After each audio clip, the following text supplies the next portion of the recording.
Bonjour tout le monde. Merci d'être venu à cette conférence CIRAD. Je me présente pour ceux et celles qui ne me connaissent pas. Mon nom c'est Stéphane Figueroa. Je suis chercheur au CIRAD depuis quelques années. Et puis pour ceux et celles qui ne connaissent pas le CIRAD, c'est un centre de recherche appliqué affilié au Cégep de la Gaspésie des Îles. On travaille sur des thématiques en lien avec le développement territorial durable et l'innovation sociale. Et puis aujourd'hui, on voulait présenter une conférence avec un de mes collègues, Nicolas Roy. Nicolas, il a fait des études en sociologie, baccalauréat maîtrise à l'Université Laval.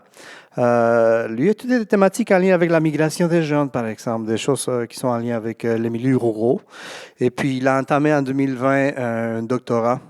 En ce moment, il travaille au CIRAD avec nous.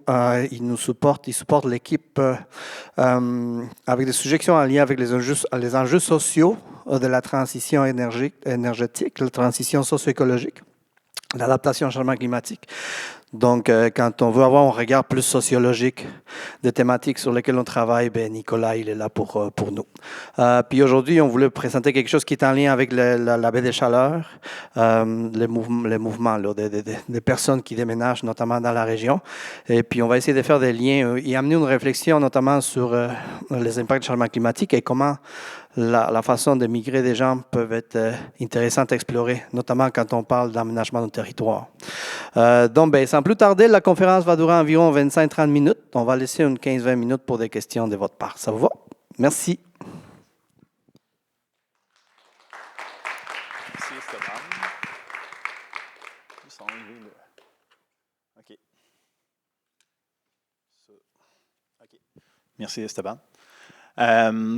Donc, contextualiser un petit peu la présentation, là, en fait, c'est une version 2.0, une communication que j'ai co-signée pour l'ACFAS au printemps dernier avec mon directeur au doctorat Dominique Morin, qui est professeur titulaire au département de l'Université Laval en sociologie.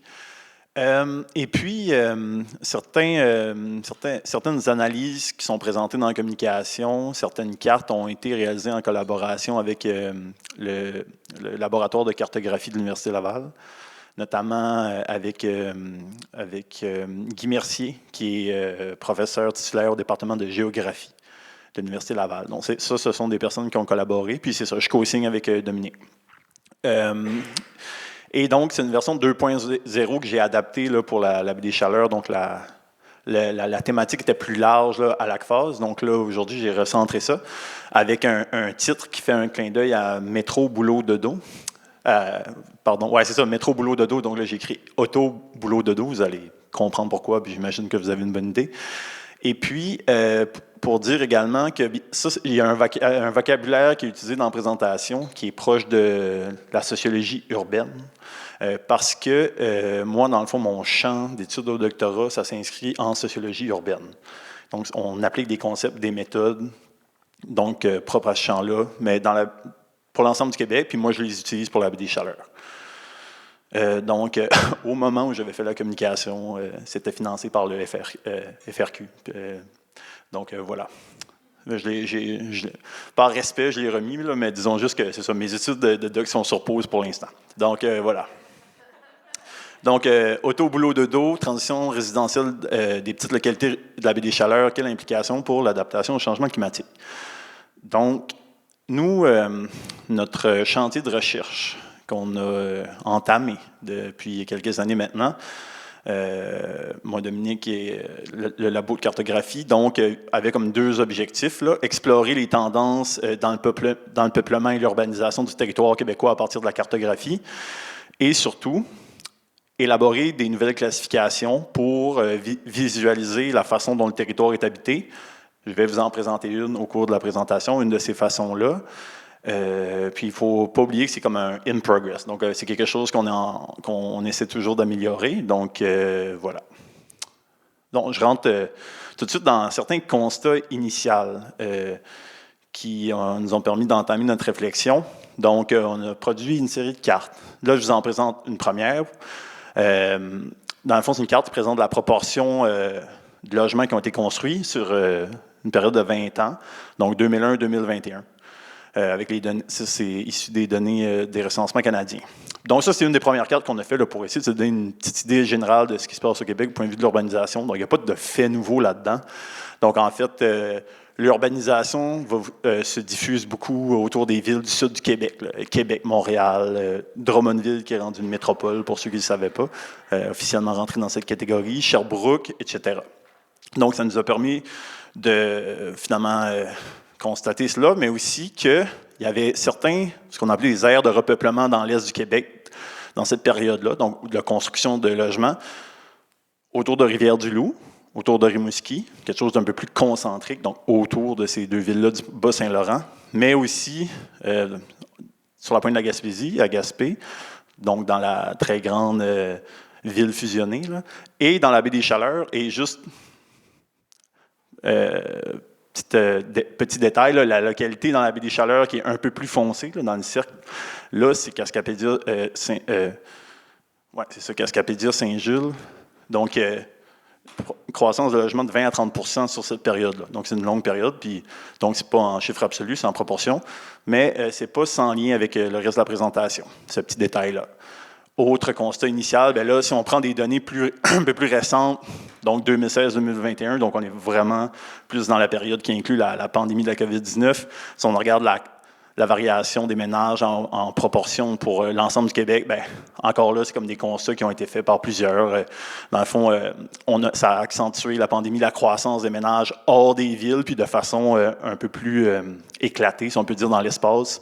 Donc, où c'est vert, donc c'est une croissance plus forte, où c'est vert foncé, croissance encore plus forte. Puis encore une fois, on voit que c'est pas seulement les villes du sud du Québec puis leur périphérie qui en ont profité, vraiment l'est du Québec également. Puis d'ailleurs, on retrouve des couleurs foncées, du vert foncé, un peu partout autour de la péninsule gaspésienne, dans la baie des Chaleurs, autour de Rimouski, encore une fois, de Rivière-du-Loup. Et durant cette période-là, un des facteurs qui a contribué, bien sûr, ce sont les migrations internes au Québec qui ont participé au repeuplement de l'Est du Québec. C'est important de le dire parce qu'il ne faut pas oublier, pour les personnes qui ne sont pas au courant, que dans les années 90, on annonçait que tout ce qu'il y avait à l'est de l'île d'Orléans, ça allait se dépeupler. Okay? Donc là, ça fait un peu mentir. Puis même si on allait dans une autre période de recensement, il y avait quand même de la croissance autour de certains endroits, Rimouski, Rivière-du-Loup, Baie des Chaleurs, avant la pandémie. Donc, ce n'est pas juste la pandémie, c'est vraiment la pandémie a accéléré un processus qui était déjà en train de s'implanter. Et donc, je disais les migrations internes. Donc, si on cumule les gains migratoires pour la région administrative Gaspésie de la Madeleine, donc on a un gain migratoire de 3 423 personnes pour cette période-là. Donc, c'est juste pour mettre l'emphase sur le fait que ça, c'est lié aux migrations internes de la population au Québec. OK. Donc là, ça nous amène à nous intéresser au cas de la baie des Chaleurs, donc les MRC Avignon et Bonaventure. Moi, c'était pourquoi j'ai choisi, d'abord parce que la communication, donc on essaie d'avoir des enjeux locaux ou propres à la Gaspésie, puis et également, moi, dans le cas de ma thèse, ce que je projetais, c'était de faire un terrain dans la baie des Chaleurs, donc pour les deux MRC Avignon et Bonaventure. Donc, je les ai reprises pour la communication. OK, quelques chiffres en rafale pour démontrer l'intérêt de s'attarder à ce territoire-là. J'ai cumulé, en fait, le tableau, le graphique présente ici la variation de la population dans les localités des deux MRC sur la période 2017-2022. Donc, toute proportion gardée. Ce qui est intéressant de remarquer, c'est que, là, je dis vraiment toute proportion gardée, pas en nombre. Intéressant de regarder que les localités qui ont eu la plus forte croissance pour cette période-là, 2017-2022, je me suis décalé un peu de la pandémie, j'ai pris les données les plus récentes de l'ISQ. Rivière-Bonaventure, TNO, là, c'est sûr qu'en chiffre absolu, c'est pas très élevé, mais tout de même, c'est significatif, avec 71 % d'augmentation. Puis après ça, je vais en rafale, là, Chigaoué, Casqueminac-Nouvelle, Cascapédia, Saint-Gilles, Aube, Saint-François-d'Assise, donc Saint-Simeon. Là, on arrive à Maria, la qualité de service. Ensuite, Saint-Ézéard, Saint-Alphonse, New Richmond, première ville. OK, j'arrête là. La plupart des localités que je viens de nommer ont ceci en commun. Ce sont des petites localités, ce ne sont pas des villes, ils n'ont pas de statut de ville, moins de 2000 habitants. Laurent pourra confirmer, là, mais dans le fond, plusieurs de ces localités-là sont considérées comme dévitalisées ou étaient considérées comme dévitalisées dans les dernières années/dernières décennies. Donc, en fait, ce sont des petits villages. ben, proportionnellement, ils ont eu une croissance importante dans les dernières années. Plus élevée que Carleton, Bonaventure, donc les principales villes de la baie des Chaleurs. Autre petite donnée démographique, ça c'est important. Donc là, c'était la population totale. Là, je vous ai mis les tout petits, 0-4 ans. Ça, c'est un indicateur important de la revitalisation des milieux parce que ça implique l'arrivée de jeunes ménages en âge d'avoir des enfants ou avec des enfants. Donc là, on a la variation des 0-4 ans dans les localités, donc en nombre absolu. Saint-Euzéor en premier, plus 14. Donc, c'est pas statique. Là. Quand il y a une cohorte qui rentre, il y a une cohorte qui sort. Puis après cette période-là, on a monté de 14. Puis, juste pour dire déjà qu'il y a une croissance chez les jeunes, c'est un indicateur de revitalisation de ces milieux-là, parce que, je le rappelle, on était dans une perspective de décroissance si on se ramène aux années 90. Donc, Saint-Euzéor, New Richmond, Passepédiac, l'Ascension, dont en chiffre absolu, c'est pas très élevé, mais c'est quand même significatif. Aube, Saint-Siméon, Cascapédia, Saint-Gilles, Saint-Anne-Fort, encore beaucoup de petites localités qui ne sont pas finalement les principales villes de service de la baie des Chaleurs. Donc, disons, ces cartes initiales-là, qui nous ont permis comme d'explorer un petit peu, on en a fait plein des cartes, là, mais je vous ai présenté celle-là parce qu'il donne un regard un peu général sur ce qui se passe au niveau du peuplement au Québec. Après ça, des données plus focalisées sur la région. Donc, comment nous, en sociologie, moi j'ai étudié en sociologie, comment est-ce qu'on approche ça? Bien, une des façons, c'est l'approche écologique en sociologie qui nous vient de l'école, qui est issue de l'école de Chicago des années 30. Petit contexte, Chicago des années 30, forte croissance démographique. Il y a un département de sociologie, puis ils vont développer une approche où, finalement, ils vont étudier la transformation de la ville d'un point de vue spatial, OK? Donc, mais pour comprendre les transformations sociales, OK? C'est-à-dire que au fur et à mesure que d'une nouvelle population, la ville se transforme du point de vue social, puis ça s'observe si on fait avec des cartes.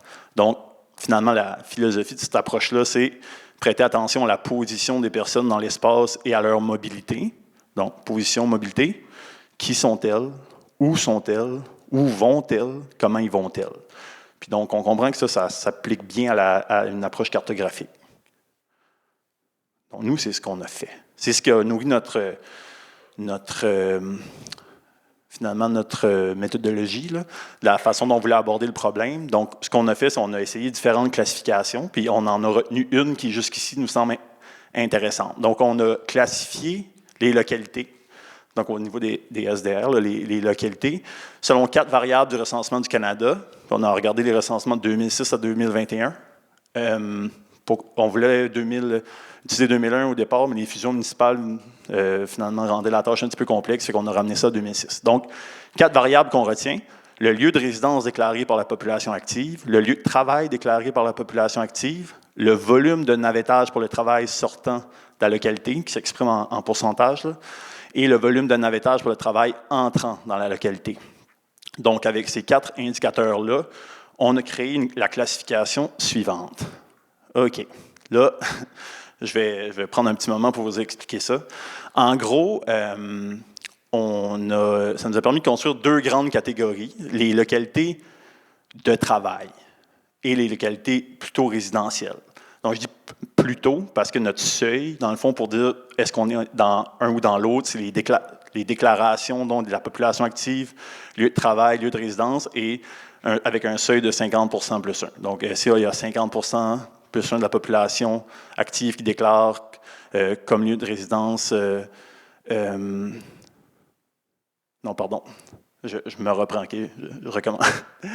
On va commencer, je vais vous l'expliquer, OK? On va commencer les localités de travail. Donc, localité de travail, première catégorie, localité de travail pour les résidents d'ailleurs surtout. Donc, ce sont les localités où il y a davantage de déclarations de lieu de travail que de lieu de résidence. OK? Et où, dans le fond, la majorité des gens qui travaillent proviennent en majorité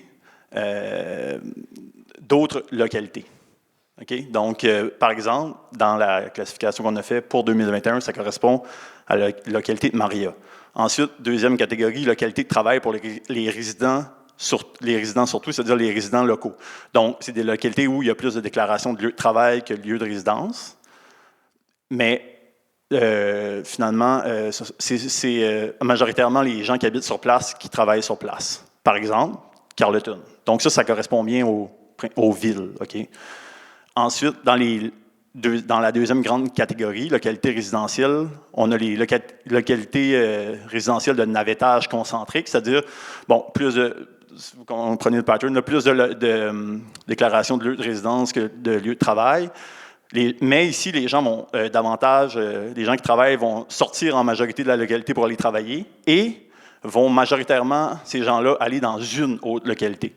Par exemple, Saint-Ézéard, où les gens vont faire la navette pour le travail. Les gens qui sortent vont faire majoritairement la navette pour le travail vers une localité qui est, là, je n'ai pas vérifié, mais probablement Bonaventure. Après ça, quatrième catégorie, localité résidentielle et de travail pour les résidents surtout. Ça correspond finalement à vraiment l'idéal type de la petite communauté rurale telle qu'on l'a connue pendant longtemps au Québec. Donc, des localités où on est essentiellement dans un milieu résidentiel, donc il y a plus de déclarations de lieu de résidence que de lieu de travail. Et les emplois sont surtout occupés par les gens qui habitent sur place. Donc, l'emploi est à proximité.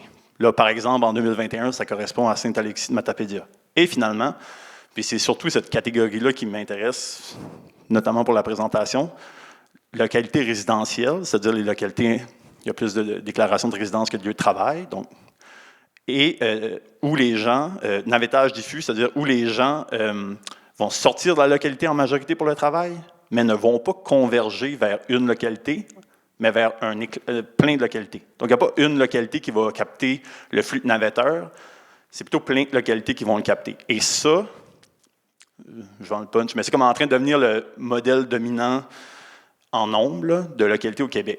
Puis je vais vous présenter une carte en fin. Ça va apparaître en bleu dans les cartes, là, cette localité-là. Puis vous allez voir dans les cartes que pour la baie des Chaleurs, c'est en croissance, notamment en 2021. Là. Puis pour l'ensemble du Québec, si on prend vraiment, il y a vraiment une courbe là, qui montre que c'est le type de localité qui vient en croissance.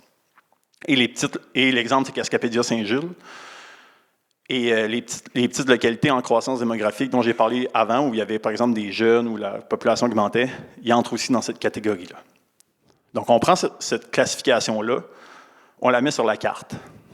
Okay? Donc là, on voit un peu la vallée de la Matapédia, puis ça dépasse un peu vers Port-Daniel, Chandler, mais en gros, on a la baie des Chaleurs, les localités. Là, il y a beaucoup de couleurs. Okay? Là, les couleurs correspondent à une catégorie. Je ne vais pas comme aller dans le détail, là, je vais juste comme présenter les grands constats. 2006. Beaucoup d'actifs travaillent sur place ou à proximité de leur localité. On a du vert, on a du rouge.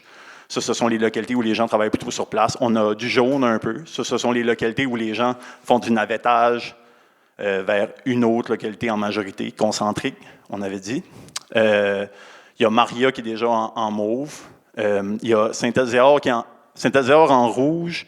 Ça veut dire que c'est une localité de travail, Saint-Ézéard. On la classe comme ça en 2006. OK? Saint-Ézéard est en rouge, Carleton est en vert. Donc, Carleton n'est pas encore une localité qu'on va classer comme de travail, elle est plutôt résidentielle. Mais les emplois sont occupés par les gens qui habitent sur place. Donc, on est dans la localité résidentielle de travail pour ces résidents surtout. Si on fait un bond de 10 ans, OK?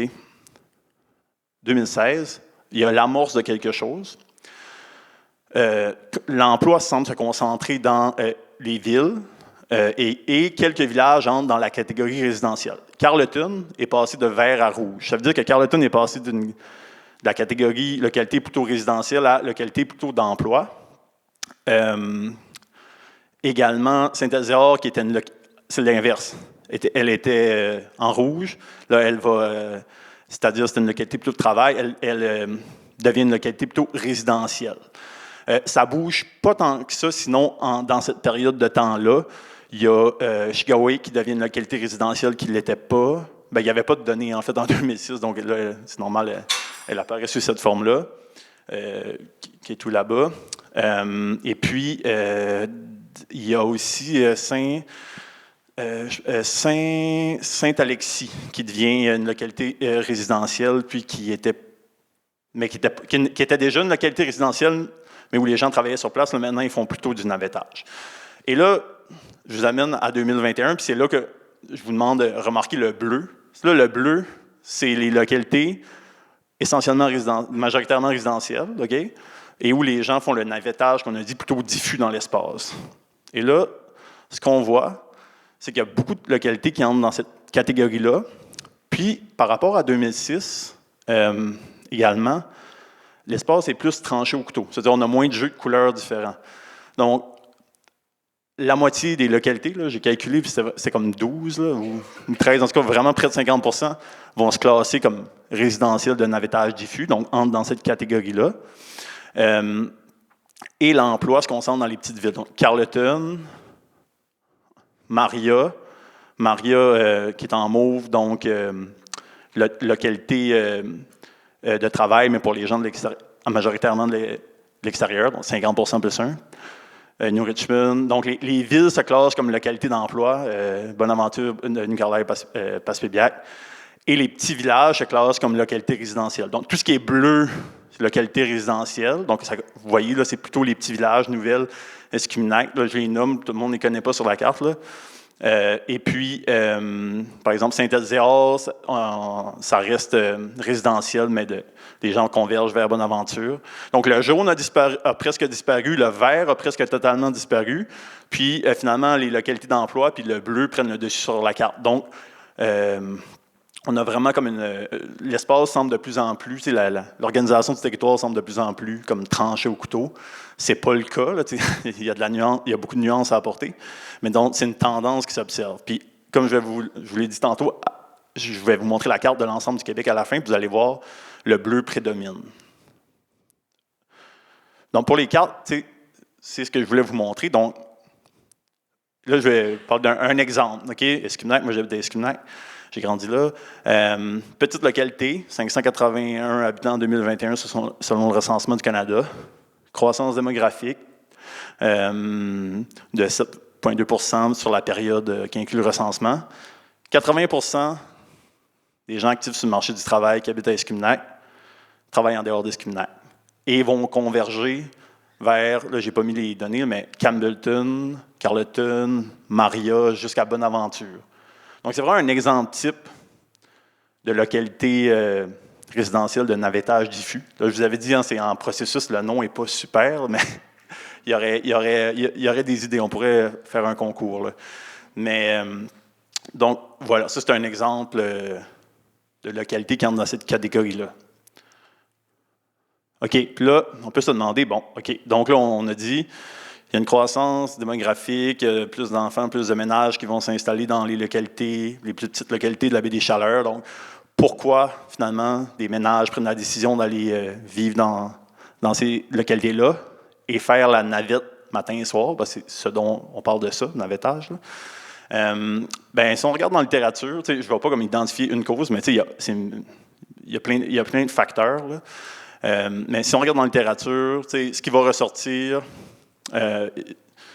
c'est par exemple les contraintes structurelles et économiques, c'est-à-dire disponibilité des maisons, prix des maisons, disponibilité du logement, possibilité de se construire, est-ce qu'il y a des terrains disponibles. Donc c'est structurel, c'est en dehors de ce que les gens, du pouvoir d'action des gens. Après ça, en sociologie plutôt, moi je privilégie, j'aime beaucoup ça, habitus résidentiel. L'habitus résidentiel, ça a été étudié notamment à Québec dans le développement des espaces périurbains, où est-ce qu'on s'est rendu compte que les gens qui aimaient aller habiter dans les petites localités derrière Québec, c'était des gens qui, finalement, dans leur expérience antérieure, avaient vécu à la campagne, qui recherchaient ça. Donc, c'est-à-dire, on a intériorisé certaines valeurs par rapport au milieu de vie qu'on veut avoir, puis il y a des gens qui vont, finalement, faire leur choix résidentiel en fonction de ça. Donc, on est plus sur le plan des valeurs qui ont été intériorisées à partir des expériences précédentes. Après ça, tous les facteurs liés aux relations sociales, c'est-à-dire le fait qu'on a des amis qui ont été s'établir dans une localité, on a envie d'aller s'établir là, de la parenté. Il y a un terme en migration internationale, là, c'est corridor de relations sociales ou un élément comme ça. Je ne me rappelle pas du nom exactement, je l'ai cherché un petit peu avant, je ne l'ai pas retrouvé. Mais en fait, là, c'est ça la tendance de migrer vers les milieux parce qu'on connaît des personnes là-bas puis qui ont comme exploré le milieu avant nous, puis ont défriché en fait la place. Donc, on arrive là puis on est en zone de confort. Après ça, il y a une approche plus économique, disons celle du calcul rationnel de l'acteur économique. C'est-à-dire, on va concevoir que les gens vont aller s'établir à des endroits parce qu'ils vont avoir parce que pour eux, c'est stratégique. Comme par exemple, on va aller s'établir à Cascapédia parce qu'il y a un membre du ménage qui travaille à New Richmond, puis un membre du ménage qui travaille, par exemple, à Carleton. Donc là, ça devient une localisation stratégique. Et, enfin, parce que c'est possible. Qu'est-ce que je veux dire là? C'est parce que le schéma d'aménagement ou de zonage rend ça possible, par exemple, dans la construction de nouvelles résidences. Et là, je vous donne l'exemple de Miguacha. Ça, c'est une image de le 7 pris en 1927 lorsqu'il survolait Miguacha. Donc, là, on a comme le quai de Miguacha qui n'était pas exactement là, je pense. Il faudrait demander à Paul. Enfin, on voit que c'est un espace agricole. Et donc, aujourd'hui, si vous faites le tour de la pointe de Miguacha, puis j'ai pris cet exemple-là, là, ça pourrait être ailleurs dans des rangs ou, qui sont déstructurés, ou dans d'autres localités. Il y a comme des endroits où il y a beaucoup de construction. On va appeler ça de l'urbanisation. Donc, à la pointe de Miguacha, il y a de l'urbanisation. Puis c'est comme finalement un secteur type de transition résidentielle. Ou quand l'urbanisation saisit des espaces périurbains. C'est-à-dire que là, il y avait de la place, il y a des aménités naturelles, c'est-à-dire que c'est intéressant, c'est beau. Il n'y a pas d'emploi, beaucoup, là, tu sais. Puis ça ne veut pas dire que c'est une population... Puis là, attention, ça ne veut pas dire que c'est une population active qui va s'établir là non plus, mais c'est quand même type d'une transition résidentielle. En fait, ce type de...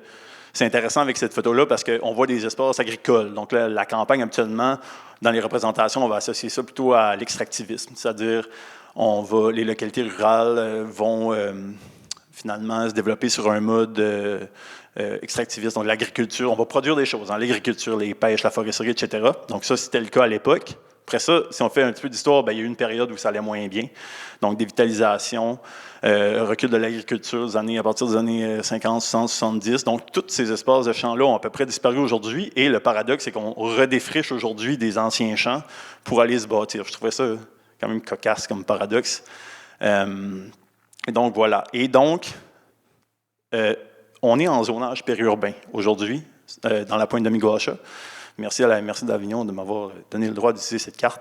Ça, c'est là. Donc, pointe de Miguacha, zonage périurbain en mauve. Donc, quand je disais c'est possible, donc c'est possible d'aller construire une maison sur la pointe de Miguacha. D'autres endroits qui sont très jolis, dans la baie des Chaleurs, en Gaspésie, ou ailleurs au Québec, c'est tout simplement pas possible parce que le zonage ne le permet pas. Notamment, on peut parler du zonage agricole, mais il y a des nouvelles zones de contraintes liées à l'érosion côtière et des choses comme ça. Donc, finalement, l'urbanisation, je n'invente pas ça, s'engouffre habituellement où c'est possible de faire du développement. Voilà. Et donc, deux constats de cette nouvelle, finalement, manière d'occuper le territoire qu'on a cartographié 2021. En 2021. Ségrégation des activités. De quoi on parle? Quand je disais que c'était un peu plus tranché au couteau, ce que je voulais dire, c'est que c'est ça, il y a une séparation plus marquée des lieux de travail et des lieux de vie. Donc, des milieux de travail et des milieux de vie. Ça, c'est un des éléments. Puis là, on le voit bien avec le jeu de couleurs. Ça ne veut pas dire qu'il n'y a pas d'emploi, ça ne veut pas dire qu'il n'y a pas des gens qui travaillent sur place dans les localités en bleu. Ça veut plutôt dire que dans les dernières années, il y a plutôt une tendance à ce que ça devienne davantage résidentiel. Et l'autre élément, c'est finalement une augmentation de la coprésence dans certains lieux sur le territoire. Comme aujourd'hui, des gens ici, moi j'habite pas à Carleton, je pense qu'il y a beaucoup de gens ici qui n'habitent pas à Carleton. La population de Carleton, qui est un lieu de localité de travail, augmente dans la journée, alors que dans d'autres localités, la population va avoir diminué. Je suis pas mal sûr, estimant qu'aujourd'hui, il y a beaucoup moins de personnes dans la population active. On a dit que 80% des gens sortaient pour le travail, des gens actifs sur le marché du travail. Donc, là-bas, il y a moins de coprésence aujourd'hui. Aujourd'hui, il y a plus de coprésence ici. Donc, voilà. Puis, qu'est-ce que ça fait Donc, qu'est-ce que ça a comme conséquence? La conséquence, c'est que ça crée une interdépendance, finalement, entre les localités de la baie des Chaleurs. Parce que là, on a un bassin d'emploi, par exemple, qui est à l'extérieur de notre localité, comme l'exemple que des gens ici qui travaillent à Carleton, mais qui n'habitent pas à Carleton. Et l'autre chose, c'est qu'en fait, comme les services, là, c'est pas dans l'analyse, là, mais les services ont plutôt tendance à se concentrer dans certaines localités, eh bien, les services, là, on en est dépendant. Les gens qui habitent les gens qui habitent dans les petites localités plutôt excentriques n'ont pas accès à ces services-là, ils viennent dans les grands centres, donc il y a une interdépendance, bassin d'emploi, services. Voilà. Puis ça, c'est un peu aussi de la ségrégation des activités. Et donc, la ségrégation des activités, par exemple, c'est quelque chose qui n'est pas favorisé en urbanisme, je crois. Et donc, je vais y arriver, là. Donc, on va plutôt favoriser une mixité des activités. Et donc, toute cette réflexion-là m'a amené à, finalement, dans l'objet de la présentation d'aujourd'hui, à finalement faire un lien avec tout ce qui a été dit précédemment, puis c'est quoi l'implication de tout ça pour l'adaptation au changement climatique. Puis c'est pas banal le fait que j'ai mis des routes abîmées ou en cours de réparation, parce que c'est sûr que le fait d'habiter en milieu côtier, ça a un impact particulier, c'est-à-dire particulier dans le sens où j'ai dit que ce qu'on observait dans Gaspésie, on l'observe ailleurs au Québec, mais ici, on a affaire avec Dame Nature sur le plan de l'érosion de la submersion. Et donc, ça amène un enjeu supplémentaire du fait qu'on est dépendant à l'automobile pour nos déplacements, et donc à notre système routier. Donc, tout ce que j'ai présenté précédemment repose en grande partie dans notre vie quotidienne sur l'utilisation de l'auto. L'auto solo, données 2021, recensement du Canada, moyenne du principal mode de transport pour la navette, ça veut dire pour déplacement domicile-travail. J'ai fait la moyenne pour l'ensemble des localités de la baie des Chaleurs, c'est autour de 89 %. Bien, c'est la même chose un peu ailleurs au Québec, dans le même type de région. Donc, ce n'est pas vraiment surprenant. C'est juste pour mettre l'emphase sur le fait que c'est un mode de développement qu'il ne faut pas oublier repose là-dessus. Puis de rappeler en passant que le tiers des GES produits au Québec, c'est lié au transport routier. Donc, ça ne contribue pas à notre résilience nécessairement au changement climatique. Et donc, je me répète un peu là-dessus, mais donc, cette façon d'habiter là le territoire, donc avec cette, finalement, ségrégation-là des activités qui semble en croissance, ça accroît notre dépendance à l'automobile. Donc là, je vous ai mis le schéma du cycle de la dépendance à l'automobile, Boucher et Fontaine. Donc, je ne lirai pas tous les éléments, mais en gros, plus on utilise l'automobile, plus on a une demande en infrastructure pour l'automobile, plus on va aménager nos villes en fonction des automobiles avec des aires de stationnement, etc. Plus ça va faciliter l'utilisation d'automobiles, plus ça va augmenter la motorisation. Donc, c'est un cycle de dépendance qui, finalement, notre développement territorial est lié à ce cycle de dépendance-là. Et pourtant, c'est pas... comme j'ai dit, ça ne nous rend pas plus résilients au changement climatique, notamment en milieu côtier. On rappelle, le gouvernement du Québec, d'ici 2100, on parle de 139 km de routes seront vulnérables à l'érosion, 176 km à la submersion. Je sais qu'il y en a beaucoup, c'est beaucoup en Haute-Gaspésie, mais c'est pas seulement. Donc, c'est par exemple, si la route est coupée en deux à Saint-Omer, au sud de Ban-Maria, donc ça a un impact important sur, finalement, la solidarité des localités. On a dit qu'il y avait de plus en plus d'interdépendance. Bien, plus il y en a d'interdépendance entre les localités, plus quand il y a des événements météo extrêmes, bien, on est affecté collectivement parce que ton bassin d'employés qui vit à l'autre bout là-bas ne peuvent plus venir travailler ou, bon, peut-être ils peuvent faire du télétravail. Ce n'est pas dans tous les domaines que c'est possible. Et du sens contraire, ces gens-là n'ont plus accès aux services. Et donc, par la morphologie de notre territoire, ça nous rend plus vulnérables. Et donc, cette ségrégation-là des activités aussi, donc c'est exactement ce que je viens de dire, là, vivre plus éloigné des services. Pour la DSP, la Direction de la santé publique de la Gaspésie, ça réduit drastiquement la capacité de faire face à certains aléas climatiques. Donc là, quand on pense aux services, on pense aussi aux services plus critiques, là, les hôpitaux, la police, les pompiers, c'est ça, les besoins de première nécessité. Donc, c'est ça, ça contribue finalement, cette ségrégation-là, à accroître cette vulnérabilité-là. Donc, comment s'adapter? Quelques leviers de l'aménagement et du développement territorial.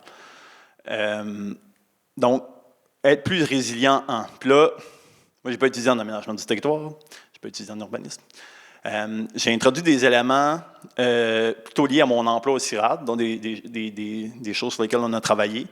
Et également des éléments plutôt qui viennent de la sociologie urbaine. Donc, j'espère que ça peut amener une certaine originalité. Il y a d'autres choses qui sont, disons, connues et reconnues et répétées, là, mais qui sont importantes des fois à répéter.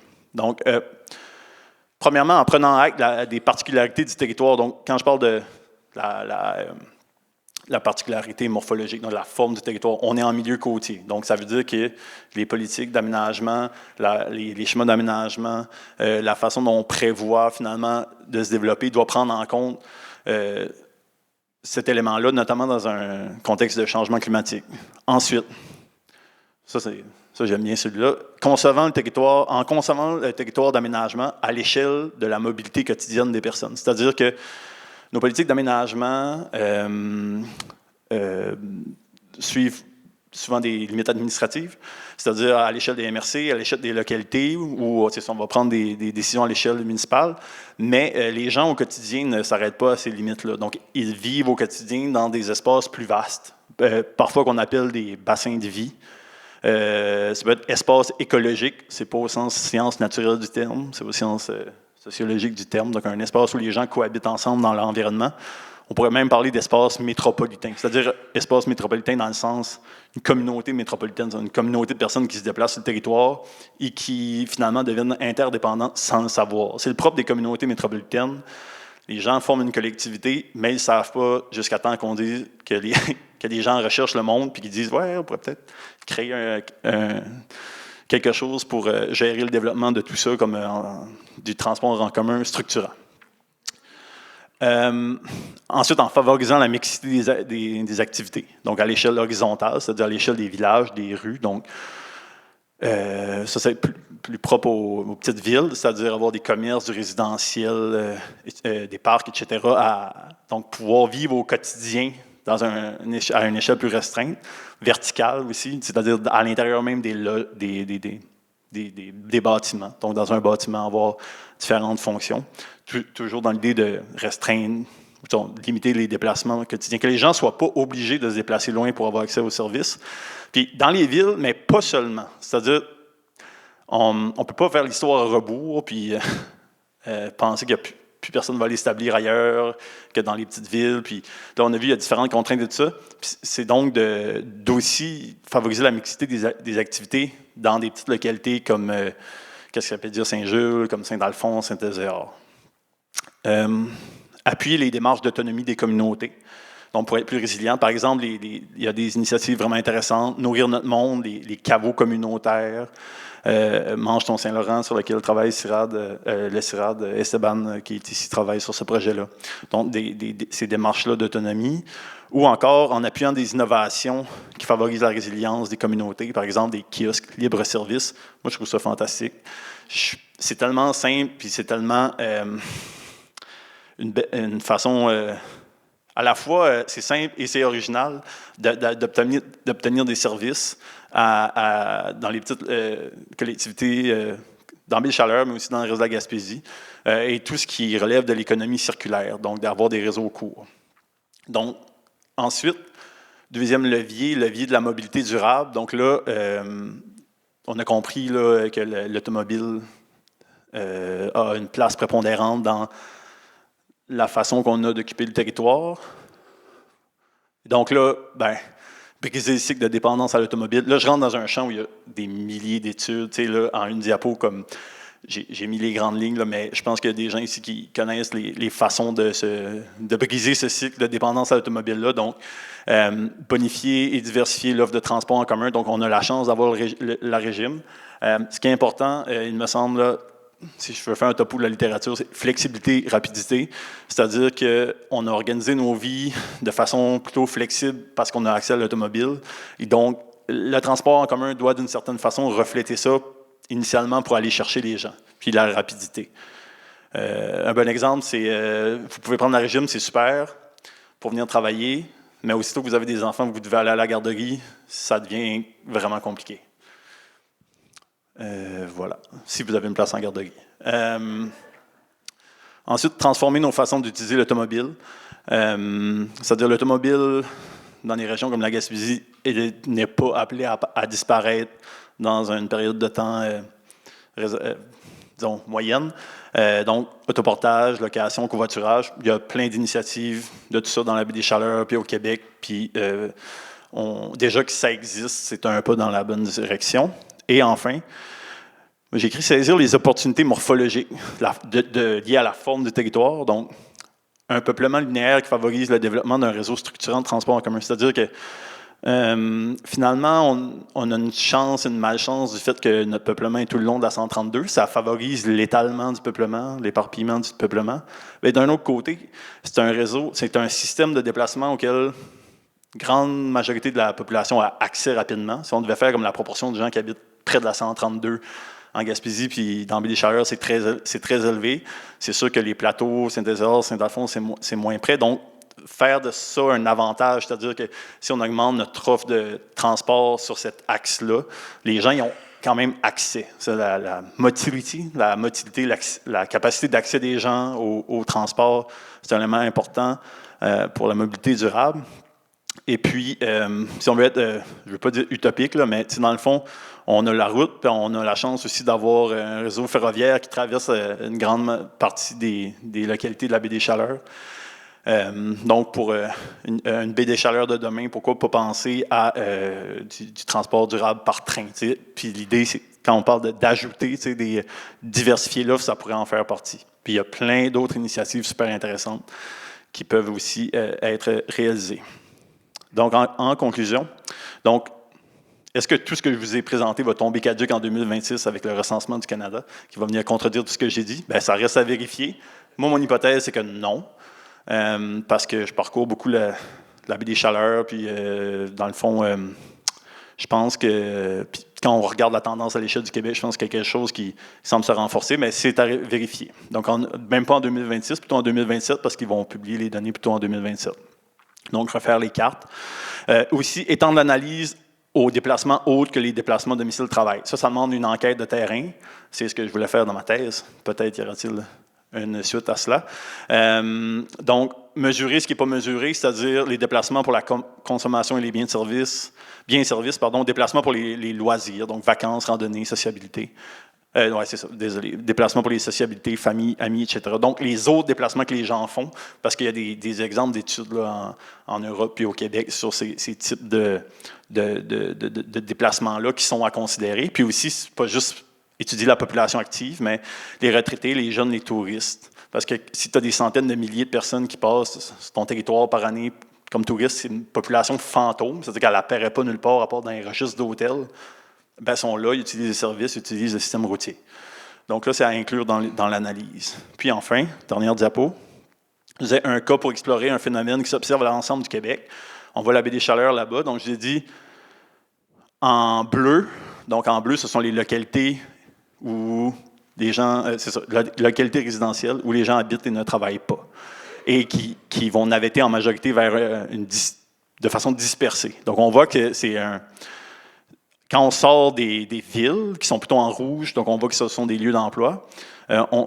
Et par exemple, autour de Drummondville, on voit que les gens en jaune convergent vers Drummondville, mais ailleurs, finalement, c'est pas nécessairement le cas. Surtout, c'est ça quand on s'en va dans le périurbain, c'est-à-dire pas en banlieue, puis quand on dépasse la banlieue. Donc, en nombre de localités au Québec, c'est devenu le type de localité, selon notre classification, là, le plus élevé en nombre. Donc, c'est en train de structurer finalement la façon dont on habite le territoire. Et, je rappelle, tout ça repose sur l'utilisation d'automobiles. Puis, on avait été voir les données pour certains axes autoroutiers, parce qu'il ne faut pas oublier que ce sont beaucoup les axes autoroutiers qui permettent ce développement-là. Notamment, là, je ne connais pas les noms, les numéros par cœur, là, mais vers Sherbrooke, vers les Laurentides, vers les Outaouais, la 40. On voit qu'il y a beaucoup de développement le long de ces autoroutes-là. Et dans ces zones-là, c'est la proportion d'utilisation d'automobiles comme auto-solo, c'est 90% aussi, là, à peu près. Donc, c'est cela. Donc, voilà. Merci.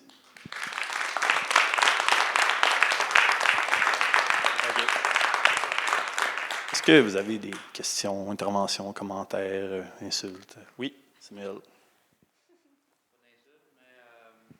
Je veux savoir, est-ce qu'on a une idée de la distance moyenne parcourue par les personnes?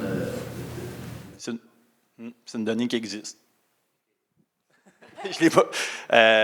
Non, là, je ne l'ai pas en tête, mais j'ai déjà travaillé avec, ça fait longtemps.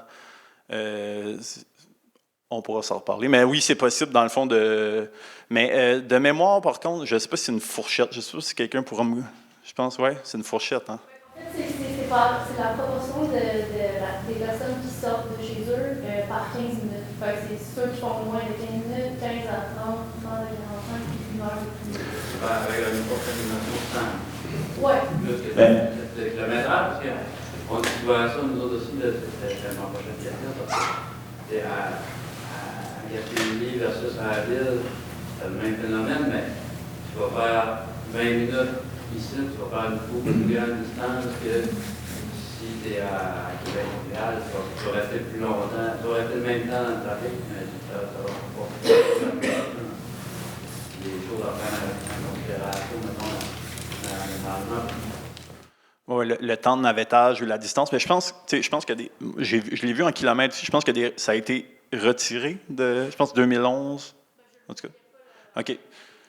Non, c'est ça, 2021, c'est en temps, mais je pense que dans les recensements précédents, il est en kilomètres, d'où, finalement, l'impossibilité de... C'est ça, mais en temps, ça devient super intéressant.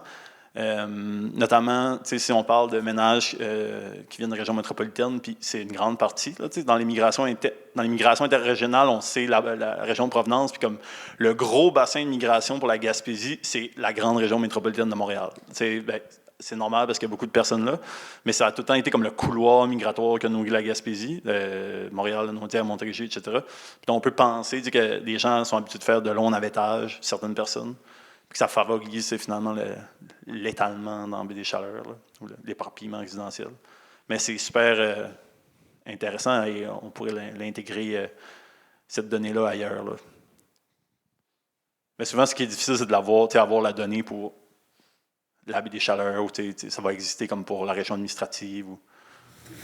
Déjà, la région administrative, ça me donne une bonne idée de savoir comme faut que je prenne en compte jusqu'à où pour comme établir je veux dire, quotidien, le bassin de la mixité. Oui, c'est ça. Comme tu dis, nous autres, il y a beaucoup de navettages en démercier, mais les chemins généralement sont faits. Exactement, c'est ça. C'est exactement ça l'enjeu. Laurent, je pense. Oui, c'est super intéressant, une question. Une première, puis un peu par rapport à l'intervention de Samuel, et l'auto solo, la banlieue, c'est pas nouveau. Non, c'est ça. Ça fait longtemps. Pourquoi est-ce que c'est quelque chose qui serait nouveau ici? On parlait de l'habitus, c'est comme une piste de solution. Si les gens qui de la banlieue, qui veulent certains caractères de banlieue qui recherchent l'espace, on a pas des nouveaux arguments, mais tu sais, c'est si nouveau que ça. À l'échelle du Québec, c'est comme mode de développement, c'est pas façon de développer, c'est pas nous, c'est pas le fruit d'une volonté non plus. Là, dans le fond, la façon dont le développement s'opère, c'est pas nouveau, mais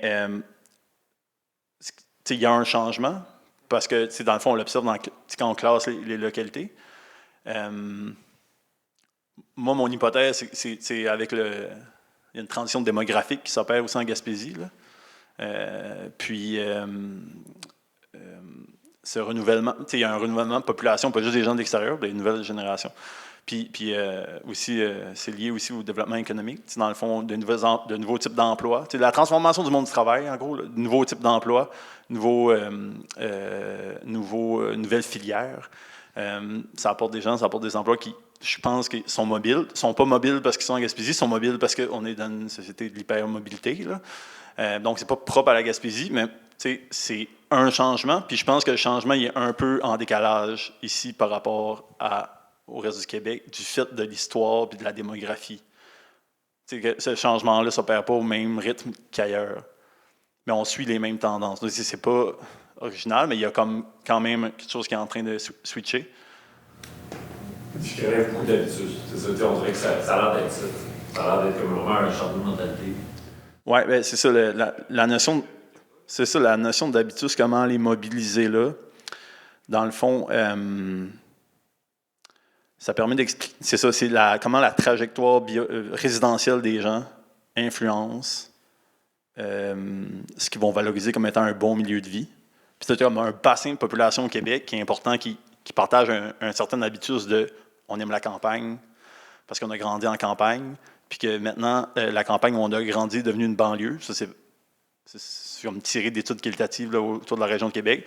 Alors, on va aller un petit peu plus loin quand on va avoir des enfants et tout ça. Je ne sais pas si ça répond. Ouais, OK, en tout cas, on pourra en discuter. Oui? Ben, je pense aussi une partie de la réponse qui vient récemment, le gouvernement a publié en Gaspésie, c'est parmi les régions où les gens il y a une plus grande variation sur les niveaux de scolarité. Et ce qu'on voit, c'est que les gens sont partis, ils sont allés à l'école, il y en a d'autres qui sont arrivés. Pas, les milieux de vie, avant, ils étaient organisés pour des gens qui avaient peu de scolarité, puis c'était peut-être au niveau industriel différent de ce qu'on a besoin quand on est allé, par exemple, au cégep, à l'université. Et que les milieux, ils n'ont pas, mettons, moi, je voudrais travailler à Nouvelle dans ce que je fais, je travaille tout seul. Mais si je veux travailler dans le milieu de travail, il faudra aller à Carleton ou autre. Les milieux eux-mêmes n'offrent pas les emplois adaptés aux nouvelles qualifications des gens qui vivent là. Ça a beaucoup changé en 20 ans. Je pense que ça peut en partie. Oui, c'est ça. Oui, bien, puis tu as dit lié à la démographie, là, dans le fond de la région. En fait, ce que je veux dire, c'est, quand je parlais d'un rattrapage démographique, c'est que ce qui est particulier à l'est du Québec, c'est qu'il y a un trou démographique. Il y a comme une période où il y avait tellement de départs, puis une décroissance tellement forte que l'effet des vagues successives après, ça a fait en sorte que quand il a commencé à avoir du repeuplement, où il y a un intérêt renouvelé pour la Gaspésie, d'abord, ça s'est concentré où? Ça s'est concentré Gaspé, Bonaventure, Carleton, les emplois où il y avait déjà des emplois disponibles, plutôt dans les services, dans les nouvelles technologies, puis qui reflétaient le marché de l'emploi d'aujourd'hui. Puis là, c'est comme si ça nous avait fait. Alors que le reste du Québec, alors on était complètement dans un autre type de développement où la banlieue s'étalait, puis l'économie se décentralisait de la région de Montréal, puis dans tout le sud du Québec est devenu comme une métropole. En tout cas, l'emploi est dispersé.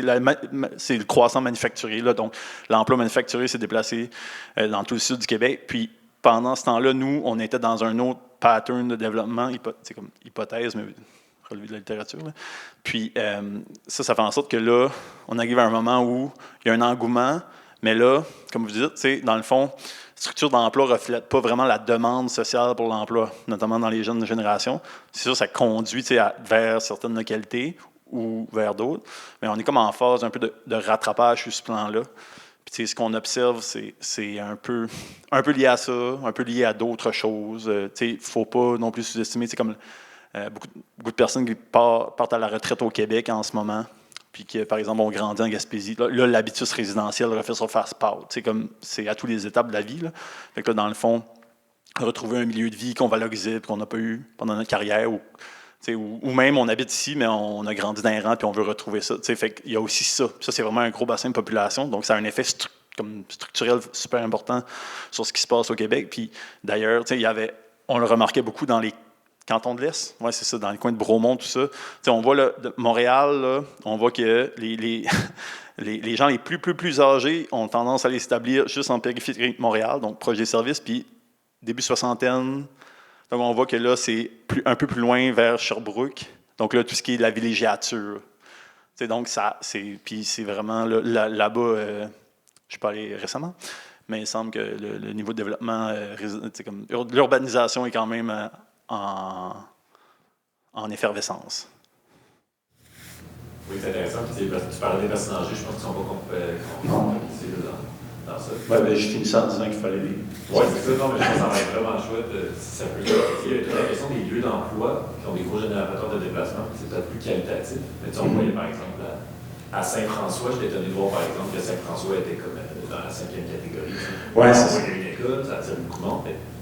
c'est peut-être une limite, je ne sais pas, tu peux peut-être nous parler des limites dans les données. Dans les petites municipalités, ces questionnaires-là. Oui, c'est ça, mais dans le fond, non, c'est ça. Avoir des biais dans les données que tu as utilisées. Oui, bien, un des biais, c'est quand on est dans des petits nombres, Saint-François, quand on est dans les petites localités, où est-ce que là, on est dans données échantillon 20 bien là, on va quand même avoir l'échantillon, mettons 5-10 individus, mais le recensement du Canada, il arrondit à 5 près.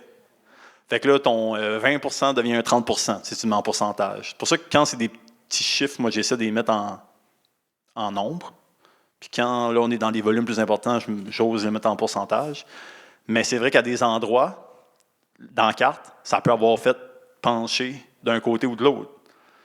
Mais là, c'est ça l'idée, c'est d'explorer. Dans le fond, là, on s'est mis un seuil, 50 plus 1 pour tomber dans une catégorie ou l'autre. Si c'est un petit nombre, c'est sûr que là, ça peut être biaisé parce qu'à cause justement de ce 5-là, les données du recensement arrondissent à 5. C'est-à-dire, s'il y a 3 enfants, ils vont dire qu'il y en a 5. S'il y a 2 enfants, ils vont dire qu'il y en a 0. C'est ça que ça veut dire. Alors que s'il y avait 0 enfant et on est passé à 2, ben, c'est une augmentation de 200 C'est ça. Fait que quand on est dans des petites localités, je pense qu'il y a vraiment un défi. Là. Fait que là, ça serait comme vraiment une des limites.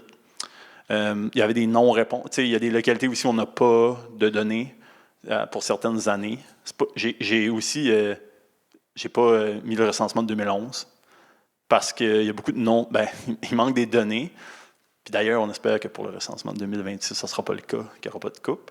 Mais donc, c'est ça. La communauté autochtone aussi. Je ne les ai pas mis pour plusieurs raisons. D'abord, de mon exploration des données, il y a des données aberrantes, c'est-à-dire qu'ils ne reflètent pas ce qui se passe. Il ne peut pas avoir une décroissance démographique à l'Estigouge.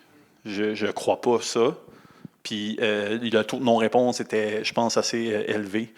Donc là, je ne les inclus pas. Puis aussi parce que c'est des patterns démographiques complètement différents. Puis selon moi, ça demande des études comme spécifiques. On peut pas, parce que là, c'est ça. Donc ça, je ne les ai pas mis. C'est comme une limite aussi. Sinon, ouais, c'est ça par rapport aux données, c'est ça.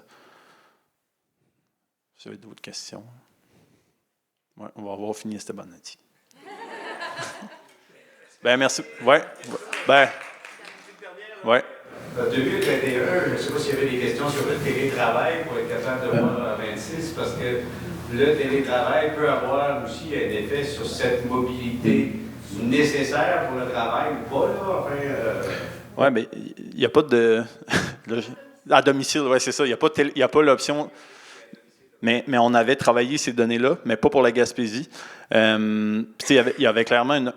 Le problème, c'est que le recensement a été effectué en mai 2021. Puis là, c'est comme pendant la pandémie. Donc là, le télétravail, le travail à domicile est artificiellement gonflé.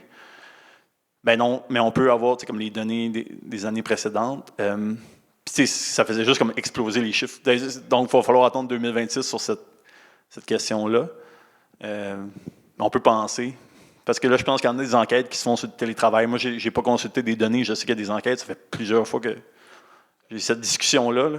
C'est clair que ça va avoir un impact. Mais là, encore là, est-ce qu'en Gaspésie, ça va être significatif? Je ne sais pas. Mais c'est une très bonne question. Transformation du monde du travail. C'est tout interrelié.